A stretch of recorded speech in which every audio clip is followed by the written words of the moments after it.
J'ai réussi à épargner et investir plus d'1 million d'euros avant 25 ans. Voilà les 7 leçons de vie qui m'ont permis d'y arriver. Leçon numéro 1, ne laisse pas le passé te définir. Voilà ce que j'ai écrit dans mon journal quand j'avais 19 ans. Ce qui me fait douter de moi, c'est que j'ai aucun accomplissement sur quoi faire reposer ma confiance en moi. Je peux pas me retourner et me dire j'ai accompli ça et je sais que je suis sur la bonne voie. Pourtant, il faut que je croie en moi, il faut que je croie dans le processus. J'ai identifié les variables qui me permettent de réussir. Maintenant, il faut que je sois discipliné pour m'y tenir. À l'époque, vous l'avez compris, j'avais aucune réussite concrète sur laquelle reposer ma confiance en moi. Parce que la vérité, c'est que j'ai jamais été le meilleur, que ça soit à l'école, dans le sport. Par contre, j'ai toujours su que si je refusais d'abandonner, si je continuais simplement à avancer vers mes objectifs, tôt ou tard, ça finirait par payer. J'ai toujours eu cette foi intense au fond de moi-même. Personnellement, j'ai échoué 4 fois mon permis de conduire. Comme je vous l'ai dit, j'étais pas un élève brillant, j'ai jamais su que je voulais entreprendre avant l'âge de 20 ans, et pourtant, même si mon passé ne laissait pas présager que j'allais réussir, j'ai toujours cru en mes facultés et j'ai toujours cru que j'allais réussir. Donc la leçon que j'ai retenue et le conseil que je peux vous donner, c'est qu'il vaut mieux être défini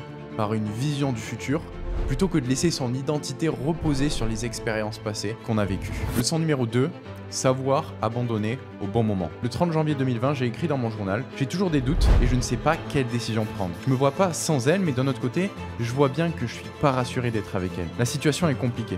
J'ai peur de regretter plus tard et de m'être gâché ces années par manque de courage de la quitter. Et oui, peut-être comme vous, ça a été très difficile pour moi de me séparer de mon premier amour. J'ai longtemps hésité, pourtant je savais au fond de moi que la relation n'était pas saine, qu'elle n'allait pas m'amener vers la vision idéale que j'avais. Mais j'y restais cramponné peut-être par insécurité, et l'une des meilleures décisions que j'ai prises, c'est de savoir abandonner au bon moment, savoir lâcher prise. Parce que en lâchant prise et en se délestant du poids en trop, on peut prendre son envol et vraiment exploiter tout son potentiel. J'ai eu le même doute en 2020. J'écrivais dans mon journal, j'ai peur de m'engager dans la voie de l'entrepreneuriat et de laisser tomber pilote. Je pense pas que je sois prêt à renoncer à ce rêve. Je sais que je peux construire quelque chose d'énorme en ligne, une audience qui me suit, un business qui rapporte, mais j'ai du mal à le placer sur mon échiquier de la réussite. Pour moi, le plan initial, c'était de devenir pilote. J'ai passé les concours pour entrer pilote dans l'armée de l'air, en grande partie parce que ma mère travaillait chez Air France et c'était un petit peu son rêve de voir son fils devenir pilote. Donc j'ai fait un cursus scolaire sans vraiment être sûr de ce que je voulais faire, surtout pour faire plaisir à mes parents. Puis en 2020, vous le savez, on a tous été confinés à cause du Covid-19 et donc j'ai eu 6 mois de latence avant l'intégration en formation militaire initiale, 6 mois dans lesquels j'en ai profité pour lancer un business en ligne qui a commencé à me rapporter des revenus. Et dans cette phase-là, j'étais dans le doute. Je me disais, je viens de lancer ça, mais c'est pas du tout solide. Pourtant, je sais que j'ai aussi envie d'aller à l'armée. Et au final, j'ai pris la décision de ne pas aller à l'armée, de continuer mon business au grand dépit de mes parents, évidemment. Coucou Antoine, c'est maman. Bon, qu'est-ce que tu fais? J'ai pas de nouvelles. Ta grand-mère m'a dit que tu avais quitté l'école de pilotage pour travailler sur Internet. Non mais Antoine, dis-moi que ce n'est pas vrai. Mais de la même manière, en ayant eu le courage d'abandonner et le flair d'avoir abandonné au bon moment, eh bien j'ai pu prendre cette voie de l'entrepreneuriat et depuis, je ne regrette pas. Leçon numéro 3, les obstacles sont des opportunités déguisées. J'ai longtemps joué au rugby et un samedi après-midi, à l'âge de 15 ans, j'étais sur un terrain de rugby, comme à mon habitude, tous les week-ends. On était en match et puis notre équipe dégage le ballon, l'équipe adverse commence à le relancer et moi, je me retrouve en position de devoir faire un plaquage. À ce moment-là, j'ai à la fois mon adversaire et à la fois un de mes coéquipiers qui me retombent tous les deux sur l'épaule droite et mes 2 épaules viennent et cassent simultanément. En une seule seconde, je me fracture les 2 clavicules. Les mois qui ont suivi, j'ai pas pu aller à l'école, j'ai pu quasiment rien faire, c'était ma mère qui me donnait à manger.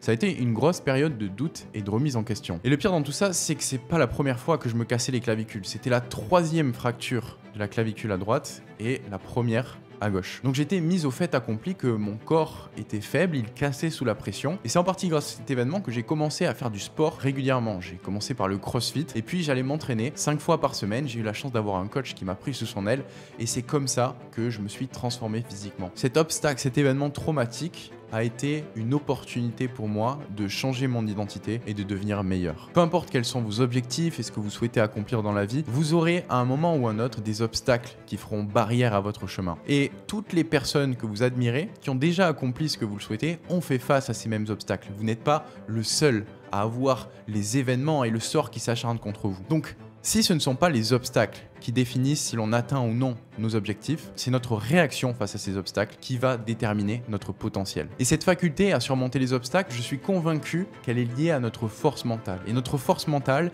elle peut s'entraîner. Personnellement, au quotidien, je me rends en salle de sport pour relever des défis, que ça soit en boxant, que ça soit en faisant du crossfit, j'essaie toujours de sortir de ma zone de confort, de faire quelque chose de difficile pour me mettre sous pression et voir comment est-ce que je réagis lorsque je fais face à l'imprévu, face à des obstacles. Et ça, c'est pas nouveau. Par exemple, le 12 avril 2020, j'avais écrit dans mon journal: tu viens de courir 21,163 km en 1h56 sans aucune préparation, juste avec ton mental. C'est ta tête qui t'a mené au bout de cette course. Chaque pas que je fais est une torture. Gloire à Dieu. C'était un défi que je m'étais lancé en période de confinement. Je voulais voir si j'avais la capacité de courir un semi-marathon sans entraînement. Et devinez quoi, la semaine d'après, étant donné que j'ai réussi, je me suis fixé de courir un marathon. Et j'ai aussi réussi. Et je me suis rendu compte du potentiel qu'il y a en chacun de nous et qu'on ne soupçonnerait même pas. Leçon numéro 4, prendre des risques avant qu'il ne soit trop tard. Le 17 juin 2021, j'écrivais dans mon journal: quelle est la pire chose qui puisse t'arriver?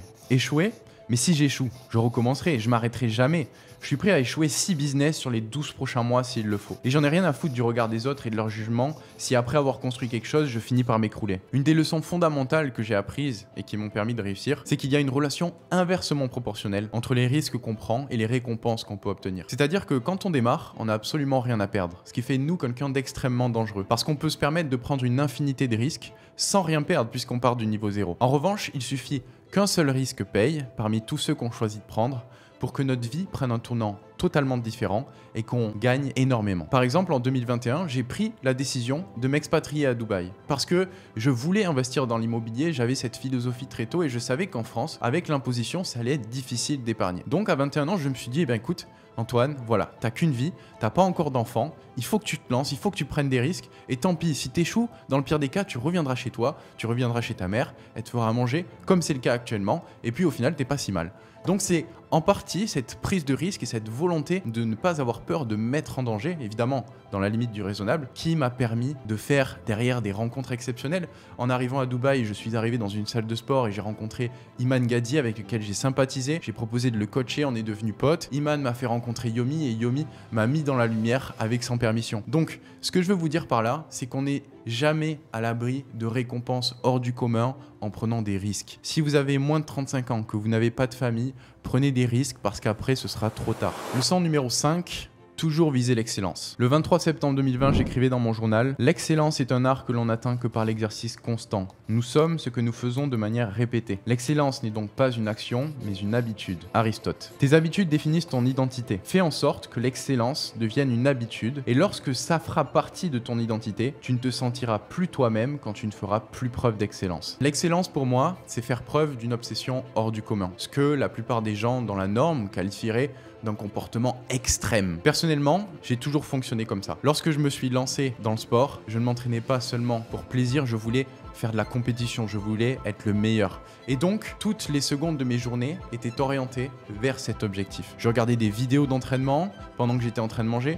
Toute mon alimentation était orientée autour de la performance. Je m'entraînais 1 à 2 fois par jour en me levant à 6 h du matin. J'étais à fond parce que je ne voulais laisser aucun jeton sur la table. Et cet état d'esprit, je l'ai aussi développé lorsque j'ai préparé mes concours pour entrer pilote dans l'armée. Toutes mes journées, toutes mes secondes, de la première à la dernière, étaient orientées vers cet objectif. Le matin, je me levais et je me visualisais aux commandes d'un avion de chasse. Le midi, j'étais en train de manger et de regarder des vidéos d'avions de chasse. Le soir, je regardais des documentaires sur la Seconde Guerre mondiale, sur la Première Guerre mondiale, sur l'histoire de l'aéronautique pour parfaire ma culture. Chacune de mes journées était axé vers cet objectif. Et pour être totalement transparent avec vous, je vais vous partager ce que j'utilisais en 2020 pour préparer mes concours. Je savais que j'allais passer des concours avec des officiers pilotes et qu'ils allaient tester ma culture aéronautique de manière très profonde, que ça soit lié à l'armée, à l'aéronautique. Et donc, je me suis créé des quiz de connaissances pour être sûr que j'étais au point. J'ai appris absolument tous les missiles air-air, tous les missiles air-sol, tous les avions de chasse, tous les avions de support des opérations, tous les hélicoptères. Et à chaque fois, je me contentais pas de faire du par cœur, je me posais des questions.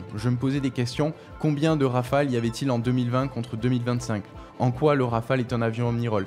Et je me posais des questions quotidiennement, et si je répondais mal à une question, je la refaisais le lendemain jusqu'à que je la fasse juste. Et ça, je l'ai répété pendant des mois et des mois jusqu'à avoir la conviction la plus profonde que l'échec ne serait pas une option le jour des sélections. Leçon numéro 6, tu seras la moyenne des 5 personnes que tu fréquentes le plus. Pour être totalement honnête avec nous, les plus grandes transformations que j'ai vécues dans ma vie, elles sont jamais produites après avoir lu un livre seul dans mon coin ou après avoir travaillé sur moi. Les plus grandes transformations que j'ai pu vivre, elles se sont faites au contact des autres. C'est les autres qui m'ont permis de me propulser. Quand j'ai démarré le sport, j'ai un coach qui m'a pris sous son aile, que je ne voulais pas décevoir, et c'est lui qui m'a donné le goût du sport. Quand j'ai démarré dans le business, j'ai investi plusieurs dizaines de milliers d'euros pour pouvoir rejoindre des masterminds avec des personnes qui faisaient beaucoup plus d'argent que moi. Je suis allé aux États-Unis pour les rencontrer, pour passer du temps avec eux, et c'est grâce à ce groupe de pairs que mes standards se sont élevés et que j'ai obtenu de super résultats. Ensuite, ça a été le contact avec Yomi et Oussama. Forcément, les côtoyer chaque vendredi lors d'un podcast, ça m'a énormément apporté, ça m'a énormément influencé, et de la même manière, ça a élevé mes standards et mes niveaux d'exigence vis-à-vis de moi-même. C'est pour ça qu'on dit qu'on est la moyenne des 5 personnes qu'on fréquente le plus.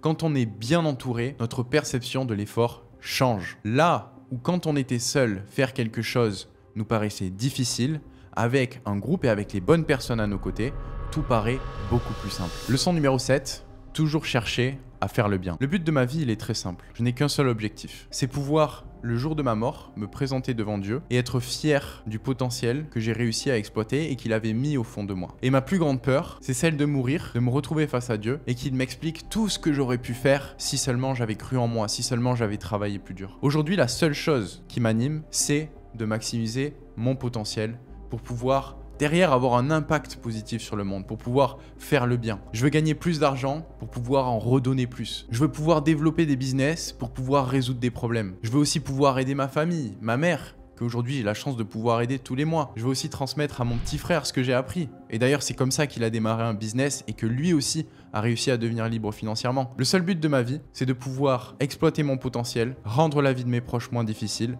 et rendre le monde un petit peu meilleur. Bref, je cherche à faire le bien et cette philosophie, je l'ai en grande partie développée grâce à ma foi, à ma croyance en quelque chose de plus grand. Croire en Dieu, ça m'a impacté de nombreuses manières. Ça me permet déjà de prendre du recul sur ma situation et sur les problèmes auxquels je peux faire face. Ça me permet aussi, comme je le disais tout à l'heure, de voir les obstacles sous la forme d'opportunités parce que j'ai totalement conscience que si Dieu veut que j'exploite l'intégralité de mon potentiel, il ne va pas tout me donner comme ça. Il va me faire passer au travers d'épreuves, de challenges pour que je devienne une nouvelle personne en capacité de résoudre ces problématiques et d'accomplir mon plein potentiel. Donc, croire en Dieu, ça me permet de ne pas voir les obstacles comme de la fatalité, mais comme quelque chose qui va me rendre meilleur. Et bien sûr, je ne veux pas imposer mes croyances sur qui que ce soit, loin de là. Ce que je veux, c'est juste pouvoir partager mon vécu et ce qui m'a sincèrement été utile, parce que peut-être que ça aidera l'un d'entre vous. Alors vous êtes libre de croire en ce que vous voulez, mais je peux vous assurer que moi, ça a littéralement changé ma vie. Et puis comme je vous l'ai dit, au-delà des biens matériels qui sont difficiles à acquérir et momentanément appréciables, le véritable bonheur que j'ai pu trouver après avoir réussi, il est dans l'impact positif que je peux avoir sur la vie des autres. D'abord sur la vie de mes proches. C'est pour ça que j'ai aidé mon petit frère à démarrer un business. Mais aussi sur votre vie, les réseaux sociaux, c'est un formidable moyen pour pouvoir véhiculer des messages, inspirer les gens, les éduquer et les aider à atteindre leurs objectifs. En parlant d'objectifs, si vous voulez devenir libre en lançant votre propre business, en monétisant une compétence ou une passion que vous avez déjà et en la transmettant à d'autres personnes, eh bien j'ai créé une méthode, la méthode C4, qui vous permet en 4 étapes de démarrer un business et devenir libre. Et au cours des derniers mois, j'ai aidé des centaines et des centaines de personnes à devenir libres grâce à cette méthode. Là, on se retrouve sur l'ordinateur dans le canal témoignages des personnes qui ont suivi la méthode, qui l'ont implémentée et qui ont obtenu des résultats. Donc par exemple, on a Antoine qui a fait 18 437 € collectés en un mois. Je sais, ça peut paraître fou, mais c'est la vérité. On a Arthur qui a fait 1000 € encaissés, 5000 € au total, première vente effectuée. On a également Foudia qui a fait une vente à 1500 €. Bref, si vous voulez en savoir plus, cliquez sur le premier lien en description de cette vidéo. Abonnez-vous à ma chaîne évidemment. Je vous ai fait un petit guide à suivre pour comprendre comment tirer parti de profit de cette opportunité. Merci d'être resté avec moi jusqu'à la fin, c'était Antoine. Salut.